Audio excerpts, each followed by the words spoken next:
이사야서가 어느덧 49장을 맞이했습니다. 총 66장으로 구성되어 있는 이사야의 말씀을 생각하면 이제 이사야서도 후반부로 넘어가고 있는 것이죠. 우리가 지금까지 이사야서에 대해서 살펴본 것처럼 많은 사람들이 이사야서를 생각하면 32장이나 42장에 등장하는 메시아의 메시지에 집중을 합니다. 하지만 이사야서는 기본적으로 남유다의 멸망에 대한 그리고 남유다 백성의 심판에 대한 이야기를 담고 있습니다. 우리는 성경을 읽으면서 성경에 등장하는 성경 구절에는 은혜를 받지만 그 성경 구절들이 모여서 무엇을 말하려고 하는지에 대해서는 종종 잃어버립니다. 이사야서도 마찬가지입니다. 이사야서가 66장이나 기록된 것은 굉장히 다양한 하나님의 말씀을 담고 있기 때문이죠.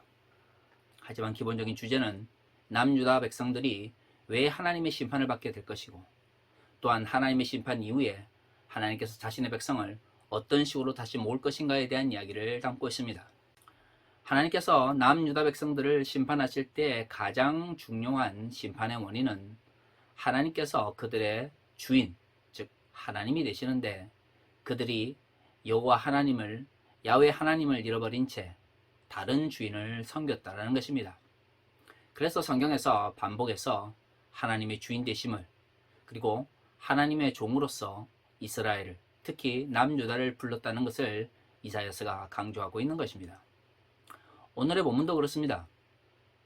굉장히 많은 이야기들을 담고 있지만 하나님의 주인 되심, 즉 하나님 되심을 잊어버린 이스라엘을 향해서 이사야가 심판의 메시지를 담고 있는 것이죠. 그리고 그들을 멸망시킨 이후에 하나님께서 이스라엘 백성이 아닌 새로운 사람들, 이사야서에서는 주로 이방인들, 그리고 이스라엘 엘리트 계층 혹은 지배 계층으로부터 멸시받던 사람들을 통해서 하나님께서 새로운 백성을 모을 것을 이야기하고 있습니다. 하나님께서 이스라엘을 태초부터 선택하셨습니다. 그리고 말씀하십니다. 그를 선택한 이유는 그들이 나의 종이 될 것이라는 것이죠. 여기서 우리가 생각해야 되는 것은 고대 이스라엘에서 종이 어떤 의미를 가지고 있느냐는 것입니다. 당시 이스라엘 주변 국가들에서 주종의 관계가 발생하는 가장 큰 이유는 바로 전쟁이었습니다. 전쟁을 해서 다른 민족이나 부족들을 이기게 되면 그 전리품으로서 그 민족이나 그 부족 중에서 일을 잘할 수 있는 남자들을 데려다가 종으로 불러먹었던 것이죠. 이것이 일반적인 당시 고대 근동에서의 주종의 관계가 형성되는 과정입니다. 하지만 레위기법을 잘 살펴보면 이스라엘에서는 또 다른 방식의 종이 되는 과정이 있었습니다. 이스라엘은 전통적으로 유목민이었죠. 목축업을 하다가 농경 문화로 전환된 입장이었습니다. 사사기 이후에 왕국 시대가 형성되었음에도 불구하고 여전히 이스라엘에서는 농경 사회로 완전히 전환되지 못한 상태에서 농사를 짓는 사람과 유목을 하는 사람들로 나눠져 있었습니다. 하지만 유목민이든 아니면 농경 사회에 정착한 사람이든 고대 근동에서 생계를 유지한다라고 하는 것은 많은 부분 자연에 의존할 수밖에 없는 것이죠. 구약 성경에 종종 등장하는 이른 비와 늦은 비에 있는 것처럼 이스라엘에서는 하늘에서 비가 어떻게 내리는가에 따라서 농사가 결정이 됩니다. 유목민들도 마찬가지죠. 자연재해나 아니면 야생 동물들로부터 자신들의 양과 아니면 염소를 지키지 못하면 먹고 살 길이 없었습니다. 그러다 보니까 경제적인 이유, 즉 흉년이 들거나 아니면 야생 동물로 인해서 목축업이 그리고 유목이 제대로 되지 못했을 경우 경제적인 이유로 노예가 되는 경우가 많았습니다. 이스라엘에서는 전쟁 노예를 삼는 것을 금지해 왔기 때문에 전통적으로 이 경제적 이유로 인해서 노예가 되는 경우가 많았는데요. 그래서 신명기법에서 반복해서 강조하고 있는 것은 희년제도입니다. 돈을 주고 땅을 샀던 아니면 돈을 주고 사람을 샀던 희년이 되면 모든 사람들을 원래 주인에게 돌려주거나 아니면 노예들을 풀어주는 제도였던 것이죠. 그것은 이스라엘이 전통적으로 사람과 사람 사이의 주종 관계를 부정적으로 생각했다는 걸 알 수가 있습니다. 왜 그럴까요? 이스라엘에 있어서는 모든 하나님의 백성이 하나님의 종이다라는 생각을 했기 때문이죠. 이사야뿐만 아니라 여러 선지자들의 글 속에서 반복해서 등장하는 것은 하나님이 이스라엘의 주인이 되신다는 겁니다. 그 말은 이스라엘 백성들, 특히 이사야에 등장하는 남유다 백성들이 하나님의 종이라는 의미가 되는 것이죠. 그렇습니다. 이스라엘에서는 이 경제적 이유로 종이 되기 때문에 종은 주인을 잘 섬겨야 된다는 전제 속에서 말씀들이 선포됩니다. 생각해 봅시다. 자, 왜 종이 됩니까? 경제적 이유입니다. 왜 경제적으로 종이 되는 것이죠? 자신이 먹고 살 수 있는 농경 문화나 자신이 먹고 살 수 있는 유목 문화가 적절하지 않았기 때문입니다. 그래서 다른 사람들에게 돈 혹은 먹을 것을 빌리게 되는 것이죠. 문제는 농사가 잘 안 되거나 아니면 유목이 잘 되지 못했을 경우 이것을 갚을 수가 없게 됩니다. 남의 물건이나 남의 돈을 빌려왔는데 갚을 수 없기 때문에 종이 되어서 그 집에서 노동력으로서 그것을 갚는 것이죠. 우리가 근대사회 혹은 근대자본주의에서 어떻게 하면 사회적 가치가 혹은 경제적 가치가 발생하느냐고 물어보면 대부분의 근대적인 경제학을 배우신 분들은 노동을 통해서 가치가 발생한다고 이야기합니다. 흔히 노동가치설이라고 하는 이것은 인간 사회 속에 등장하는 모든 경제적 가치는 인간의 노동의 대가거나 노동에 의해서 형성된다는 것이죠. 노동가치설은 근대뿐만 아니라 고대에서도 유사한 형태로 작용했습니다. 돈을 번다고 하는 것 또는 타인의 물건을 가져온다고 하는 것은 기본적으로 그 사람이 노력해서 노동을 통하여 획득한 가치를 빌려오는 것입니다. 내가 그것을 갚을 수가 없게 되면 종이 되는데요. 그 종이 된다고 하는 것은 무조건적으로 전쟁 노예처럼 어쩔 수 없이 굴복하는 것이 아니라 타인의 노동 가치를 가지고 와서 내가 그것을 사용했는데 갚을 길이 없을 때 나의 노동을 통해서 그것을 갚는 것을 의미합니다. 굉장히 합리적인 제도죠. 하지만 그것이 사회적으로 굳어지게 되면, 즉 세습을 통해서 주인의 직위나 노예의 지위가 다음 세대에도 세습이 되게 되면 문제가 발생을 하게 됩니다. 그래서 희년 제도를 둬서 노동의 온전한 가치를 회복하면서도 그리고 타인의 노동에 대해서 책임을 지도록 가르친 것이죠. 하지만 세습의 문제는 다르죠.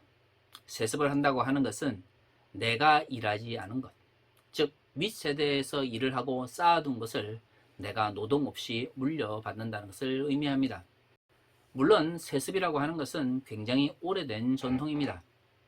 아버지가 아들에게 재산을 물려주는 것, 또는 손자로부터 물려받은 땅을 경작하는 것, 그리고 손자로부터 물려받은 재산을 관리하는 것을 무조건적으로 나쁘다라고 말할 수는 없습니다.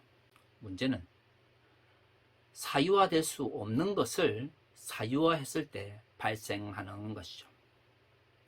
로마 사람들은 전통적으로 로마를 레스 퍼블리카라고 불렀습니다. 레스라고 하는 것은 물건이라는 뜻이고 푸블리카라고 하는 것은 공적이라는 의미입니다.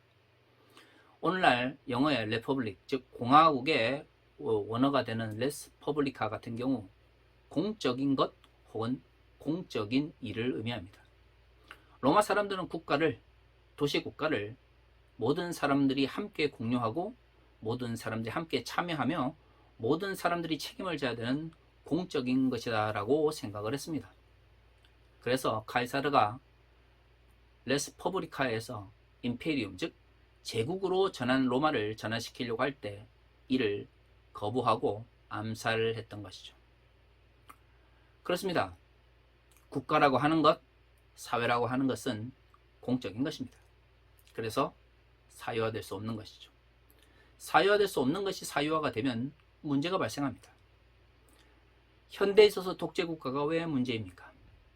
한 명의 독재자 혹은 소수 엘리트 계층에 의해서 국가가 독점이 되면 그것은 한 개인의 사유물이 되거나 특정 계층의 소유물이 되기 때문입니다. 모든 사람들이 관여하고 참여하고 그리고 모든 사람들이 책임을 나누어야 되는 공적인 것이 특정 독재자의 소유물이 되거나 특정 계층의 사유물이 된다면 문제가 발생할 수밖에 없습니다. 즉, 공익이 사라지고 사익만이 지배하게 되면 대부분의 사람들은 피해를 입고 소수나 아니면 1인만이 이익을 누리기 때문이죠. 그렇습니다. 공적인 것은 공적인 가치를 유지한 채 남아 있어야 합니다. 자, 그러면 교회는 어떨까요? 신학적인 용어로 흔히 많이 사용되었던 말은 공교회성이라는 말입니다. 신학적인 의미에서 공교회성이라고 하는 것은 두 가지 의미를 가지고 있습니다. 교회란 사유화될 수 없다라는 것이죠. 모든 사람들이 함께 참여한다는 의미입니다. 왜 그럴까요? 공교회성의 출발점은 예수 그리스도께서 교회의 구성원이 되는 그리스도인들의 주인이 된다는 것에서 출발하기 때문입니다. 그리스도인에게 주인은 한 분밖에 없습니다. 그러니까 모든 노예들이 모여서 만든 교회는 인간에게 소유될 수 없는 것입니다. 오직 한 분 주인이신 예수 그리스도에게 소유되어 있는 교회는 모든 사람들에게 책임과 모든 사람들에게 그 이익이 나눠져야 하는 것이죠. 그래서 공교회성은 기본적으로 모든 사람들이 함께 참여한다는 것을 의미하고요. 모든 사람들이 함께 참여한다라고 하는 이 의미는 예수 그리스도인들의 주인이 되시는 것을 의미합니다. 그러므로 공교회성을 부정하는 것은 예수 그리스도의 주인 되심을 부정하는 것입니다. 또 하나, 공교회성의 또 다른 의미는 모든 사람들이 교회 안에서 평등하다는 것을 의미합니다. 사유화될 수 없는 것이 교회이기 때문에 그것을 통해서 모든 사람들이 그 안에서 평등할 수 있는 것이죠.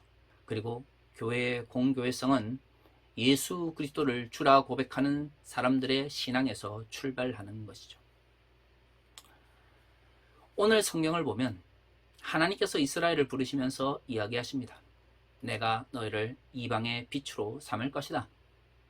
남유다가 멸망한다 할지라도 내가 새로운 백성들을 모으게 될 것인데 그들 가운데 너희는 하나님의 백성으로서 하나님의 이름을 드러낼 것이다. 그런 이스라엘을 향해서 하나님께서 무엇이라고 말하고 있습니까? 이스라엘은 나의 종이 된다 라고 말하고 있습니다. 전통적인, 즉 고대 근동에서 전쟁을 통해서 노예가 되는 경우 해방의 길은 노예가 죽는 것밖에 없습니다. 우리나라의 순장제도에서도 알 수 있는 것처럼 때로는 주인이 죽어도 노예를 벗어나지 못한 채 주인과 함께 매장되는 경우도 있었죠.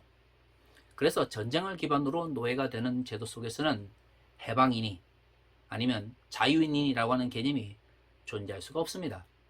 하지만 이스라엘처럼 경제적 이유로 주종의 관계가 형성되는 경우는 자신이 빚을 진 만큼의 노동의 대가로 노예성이라고 하는 것이 형성되는 것이죠. 그렇기 때문에 자신이 남의 노동의 가치를 사용했다면 그것을 갚는 동안만큼은 주인에게 충성을 해야 하는 것입니다. 왜냐하면 그 주인의 노동의 가치를 자신이 사용을 했고 그것을 갚지 못했기 때문이죠. 그래서 구약 성경에서는 주종의 관계를 긍정적으로 생각을 합니다. 문제는 고대 근동이나 그 이후에 제국이 발전하는 과정 속에서 전쟁을 통해 형성된 주종의 관계를 자꾸 구약 시대의 주종의 관계와 동일시하는 데서 성경에 대한 잘못된 이해, 특히 구약 성경에 대한 잘못된 이해가 발생하게 되는 것이죠. 그렇습니다. 그렇기 때문에 이사야서에서도 하나님께서 이스라엘의 주인이 되시고 이스라엘이 하나님의 종이 된다고 하는 것을 긍정적으로 이야기합니다. 모태에서 이스라엘을 하나의 백성으로 부르신 이유는 그 하나님의 백성이 하나님의 종이 되기 때문입니다. 그들을 통해서 하나님께서 나타내고자 하는 하나님의 뜻이 있었던 것이죠. 그래서 그것을 제대로 이루지 못한 이스라엘을 멸망시키시고 하나님께서 새로운 백성들을 통해서 회복시킬 것을 이사야서는 강조하고 있습니다. 오늘의 본문은 그러한 전후 문맥 속에서 이해할 수가 있는 것입니다. 여기서 우리가 생각해야 되는 것은 하나님의 백성이 된다고 하는 것은 하나님을 주인으로 그리고 자기 스스로를 종으로 생각해야 된다는 것이죠. 구약 성서에서 말하는 하나님과 하나님의 백성의 관계가 신약 시대의 예수 그리스도와 그리스도인들 사이의 관계에도 그대로 적용이 된다는 것입니다. 그리스도께서 우리를 부르신 것은 우리가 그리스도의 제자가 되기를 바라는 것입니다. 하지만 우리는 그리스도의 제자로서 예수 그리스도를 주인이라고 부릅니다. 우리가 예수 그리스도를 구주 혹은 주라고 부르는 것은 우리 스스로가 종이 되었다는 걸 의미하는 것이죠. 종들 사이에서는 높고 낮음이 있을 수가 없습니다. 왜냐하면 오직 한 분 예수 그리스도만이 높으시고 예수 그리스도만이 그리스도인의 주인이 되시기 때문이죠. 문제는 오늘날 현대 사회에서, 특히 한국 사회에서 교회의 세습이라고 하는 것이 바로 예수 그리스도께서 주인이 되신다는 것을 거부하는 종교적인 의미의 죄악이 되는 것입니다. 하지만 한국 교회에서는 이러한 교회 세습을 종교적 의미의 죄악이라고 생각하는 경우가 잘 없습니다. 왜 그럴까요?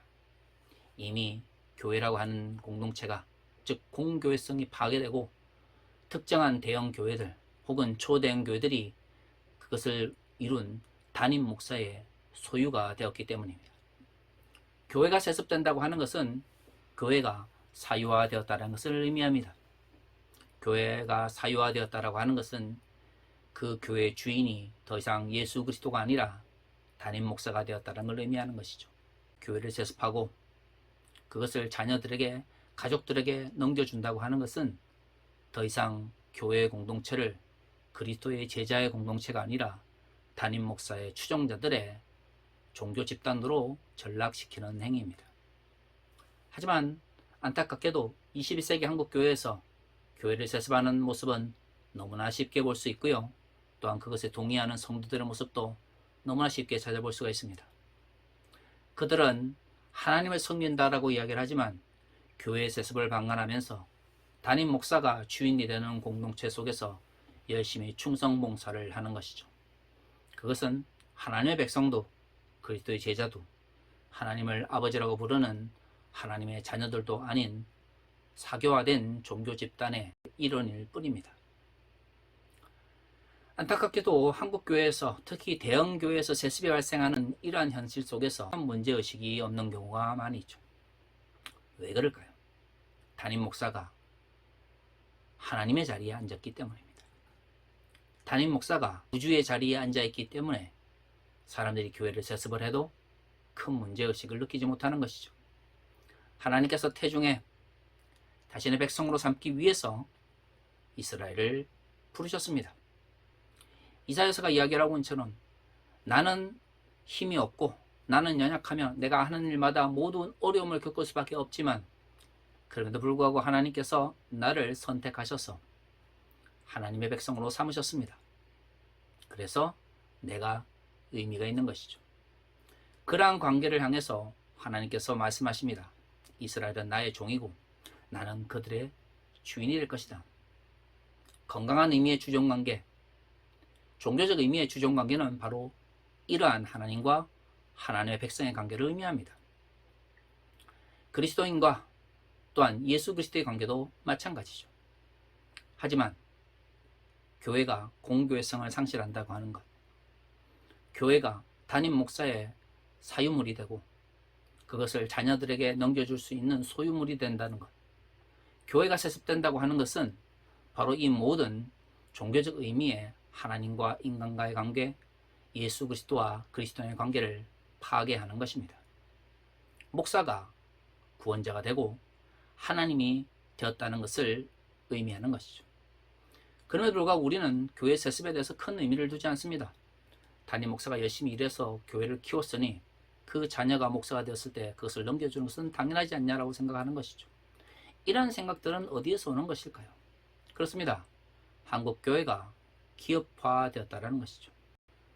창립자가 그의 아들들에게 기업을 넘겨주는 것을 한국 사회에서는 굉장히 긍정적으로 생각하거나 당연한 것으로 여깁니다. 하지만 기업은 혼자 만들어지는 것이 아니죠. 창립자가 있고 설립자가 있다 할지라도 그 기업을 키워나가는 것은 수많은 직원들과 그것에 속해 있는 사람들의 노력의 결과입니다. 마치 한 명의 재벌 회장과 한 명의 사장이 그 모든 업적을 이루어낸 것처럼 생각하는 것 자체가 한국 사회에서 사유화나 아니면 특정한 개인의 소유물이 되는 집단에 대한 인식이 부족한 것이죠. 다시 말해 공적으로 남아야 하는 것을 사유화하는 것을 전혀 문제시하지 않는다는 것은 사회적 윤리적 측면에서나 아니면 경제 윤리적 측면에서 한국 사회가 병들어 있다는 것을 의미합니다. 그런데 그러한 가치들이 한국 교회를 지배하고 있습니다. 마치 종교 기업이나 아니면 사기업처럼 담임 목사가 자신이 노력해서 이룬 큰 대형 교회를 그 많은 성도들과 건물 그리고 수많은 헌금들을 자녀들에게 넘겨주는 것에 대해서 아무런 문제의식을 가지고 있지 않은 것이죠. 그러면서도 그들은 하나님 이름을 덜먹입니다. 이것은 죄악입니다. 하나님만이 우리의 주인이 되시고 예수 그리스도만이 우리의 구주가 되신다라고 정말 고백하는 그리스도인이라면 교회 세습을 보면서 교회가 공교회성을 잃어버리고 교회가 하나님을 더 이상 아버지라고 부르지 않고 교회가 더 이상 예수 그리스도를 우리의 구주로 인정하지 않는 왜곡된 모습이라고 하는 것을 인식해야 되는 것입니다. 하지만 많은 세습이 이루어지고 있는 대형 교회들에게서 그러한 생각을 하는 성도들을 찾아보기가 쉽지 않습니다. 그래서 저는 분명히 말을 하는데요. 세습된 교회에서 충성 봉사하고 담임 목사의 말에 아멘 하면서 열심히 헌금하고 그 모든 교회의 일들을 위해서 헌신하는 것들은 불신앙의 표현이라는 것입니다. 그렇습니다. 담임 목사가 교회를 세습하려고 하는 것은 더 이상 그 담임 목사가 기독교적 신앙을 가지고 있지 않다는 걸 의미합니다. 더 이상 하나님을 두려워하지도 않고 예수 그리스도를 구주로 고백하지 않는다는 것을 의미하는 것이죠. 교회를 하나의 종교 기업으로 재벌 기업으로 생각한다는 것을 의미합니다. 그렇다면 어떻게 해야 됩니까? 정말로 그 교회 공동체를 사랑한다면 저항해야 합니다. 교회가 세습되지 않도록, 교회가 예수 그리스도만을 구주로 고백할 수 있도록, 교회가 공교회성을 유지할 수 있도록 저항하고 세습을 반대하며 그 세습한 목사나 그 자녀들에 대해서 사회적 책임을 질 수 있도록 우리는 맞서야 하는 것이죠. 그러지 않다면 그 교회를 떠나야 합니다. 올바른 신앙을 가진 사람이라면 내부에서 저항하면서 싸우거나 잘못된 것을 바로잡기 위해서 노력하거나 그것이 불가능하다고 생각되면 그 교회를 떠나야 합니다. 세습된 교회를 아무 생각 없이 다니면서 헌금 내고 봉사하고 설교 듣고 예배 참여하는 것은 그 종교적 죄악에 참여하는 것입니다. 그것은 무엇입니까? 스스로를 그리스도인이라고 말을 하지만 실제로는 예수 그리스도를 구주로 고백하는 것이 아니라 그 대형 교회 혹은 초대형 교회의 담임 목사를 종교적인 주술의 대상으로 생각한다는 것이죠. 교회의 공교회성은 교회론에 있어서 핵심입니다. 왜일까요? 공교회성이 유지될 때 하나님이 우리의 아버지가 되시고 예수 그리스도가 우리의 주인이 된다는 것을 올바르게 고백하고 올바르게 받아들일 수 있기 때문입니다. 그런데 어느 날 초대형 교회들이 성장을 거듭하다가 갑자기 담임 목사가 그 교회를 세습한다고 할 때 아무런 저항이나 아무런 문제가 발생하지 않는다면 그 교회는 더 이상 기독교적 교회 공동체라고 말할 수가 없습니다. 공교성이 깨어졌는데 하나님께서 우리의 주인이 되시고 예수 그리스도께서 우리의 구주가 되신다는 것을 거부하는 행위를 바라보면서 침묵하는 공동체가 어떻게 교회가 되고 어떻게 기독교적 공동체가 될 수 있습니까? 그것은 사교화되거나 이단으로 변질되어진 기독 공동체의 한 단면일 뿐인 것이죠. 그렇습니다. 하나님 되심을 부정했던 이스라엘, 하나님의 백성으로서 하나님의 종이 되기를 거부했던 남유다를 하나님께서 심판하시고 하나님께서 멸망시키실 것을 이사야서는 이야기하고 있습니다. 그러면서 새로운 하나님의 백성을 통해서 이방의 빛이 될 것을 말하고 있죠. 그 핵심은 하나님을 나의 주라, 나를 하나님의 종이다라고 고백하는 그러한 고백에서 출발합니다. 21세기 한국 사회 속에서 살아가는 그리스도인들도 마찬가지입니다. 교회의 공개성이 유지되기 위해서 가장 중요한 것은 예수 그리스도를 구주로 고백하는 것입니다. 그저 입술로서 그냥 아름다운 말을 하기 위해서가 아니라 내가 그분의 삶 가운데 종속되어 그분의 뜻대로 살아가는 존재라고 하는 정체성을 고백하는 것이 바로 예수 그리스도를 구주라 고백하는 것입니다. 예수 그리스도를 구주라 고백하는 자들은 교회의 공개성을 유지하기 위하여 노력해야 됩니다. 세습되는 교회, 세습을 정당화하는 교회, 아니 세습을 찬양하는 교회 속에서 어떻게 예수 그리스도의 구주 되심이 유지될 수 있습니까? 사랑하는 성도 여러분, 21세기 한국 교회는 교회 세습이라고 하는 죄악에 대해서 더욱더 민감한 생각을 가져야 합니다. 세습된 교회에서 저항하거나 투쟁하거나 그 잘못된 방식에 대해서 맞서 싸우지 않으려면 그 교회를 떠나야 합니다. 싸우지도 않고 저항하지도 않고 맞서 싸우지도 않으면서, 그리고 그 교회를 떠나지도 않으면서 세습된 교회에 남아서 담임 목사와 그 자녀들에게 충성 봉사하고 헌신하는 것은 예수 그리스도를 섬기는 것이 아니라 그들의 종교적 죄악에 동참하는 것입니다. 여러분들이 세습된 교회에 대해서 아무런 비판적 의식을 가지고 있지 않다면 여러분들이 가지고 있는 신앙은 기독교적 가치와는 아무런 관계가 없는, 그저 성경이라고 하는 도구를 통해서 목사 숭배를 정당화하는 목사교회 일부일 뿐입니다. 이제 한국교회는 달라져야 합니다. 우리가 진정 하나님의 백성이라고 예수 그리스도를 구주라고 고백을 한다면 교회의 세습에 대해서 당당하게 저항할 수 있어야 합니다. 교회가 세습이라고 하는 것을 종교적으로 정당화하려고 할 때 맞서 싸우며 투쟁해야 됩니다. 그것도 만약에 어렵다면 그 교회를 떠나야 됩니다. 세습된 교회에, 그 교회에 앉아서 헌신하고 봉사하는 것은 그 죄악에 참여하는 것입니다. 이제 한국교회가 21세기에 교회 세습이라고 하는 이 죄악 앞에서 저항하고 싸우며 투쟁해 나가기를 원합니다. 만약에 그것을 싸우고 이기고 또한 극복해낼 힘이 없다면 세습된 교회를 제발 떠나십시오. 그곳에 앉아있는 여러분들은 그 죄악에 동참하는 것이며, 여러분들이 헌금하고 여러분들이 헌신하고 여러분들이 설교에 참여하는 모든 것들은 결국에는 하나님을 주인으로 예수 그리스도를 구주로 고백하지 않는 행위가 될 것입니다. 그것은 결코 교회나 기독교적 공동체가 될 수 없습니다. 이제 우리 모두 교회의 세습에 대해서 비판하고 저항하며 잘못된 악습과 폐단을 고쳐 나아갈 수 있는 용기를 가지기를 원합니다. 이번 한 주는 한국 교회 세습의 문제를 좀 더 진지하게 고민하면서 하나님께 기도하며 저항하며 싸워 나갈 수 있기를 원합니다.